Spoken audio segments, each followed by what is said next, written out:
Kaikki on sallittua, kaikki on mahdollista, kaikki on sallittua. Iällä, ulkonäöllä, sukupuolella ei niin hirveästi väliä.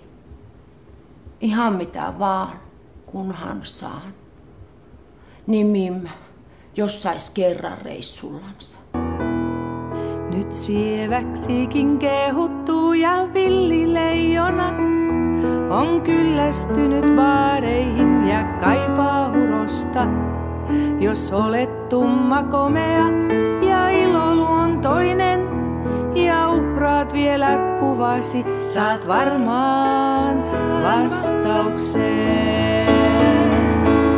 Tai mitä jos laittaisin pastaa?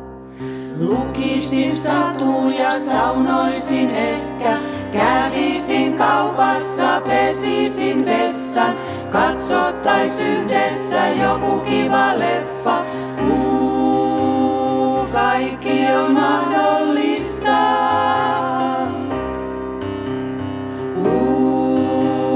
Kaikki on sallittua. Tuhmien tätien Festival Survival Kit, osa 1. Roudarin teippi. Roudarin teipeillä selviät festivaaleista kuin festivaaleista. Se toimii erinomaisesti backstage-rannekkeena, silmälappuina, korvatulppina, suukapulana sekä stay-uppina, push-uppina, liftinginä. Ja sitä voi käyttää myös karvanpoistoon strategisilta alueilta.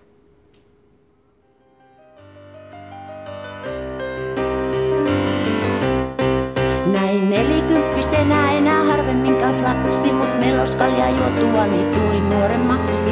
Baarista kun läksin ihan teiniltä jo näytin, Ja hallin kullan tarjonnasta parhaat vallat käytiin. aamu valjetessa alkoi vähän polttaa hihaa.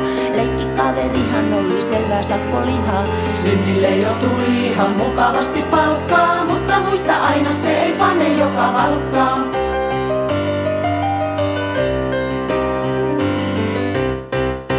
No mulle sattui sitten vähän toisenlainen juttu. Hoito oli joku ukin veteraani tuttu. No pimeässä harmaampikin panteri on musta. Mut valot piti sytyttää kun tuli sohellusta. Minä kysyn, että mikä mättää jumalauta. Se sanoi, ettei tässä nämä valot paljon auta. Eipi ostolakanaksi niistä pellavoo. Siitä erota ei puhunutta viagroa.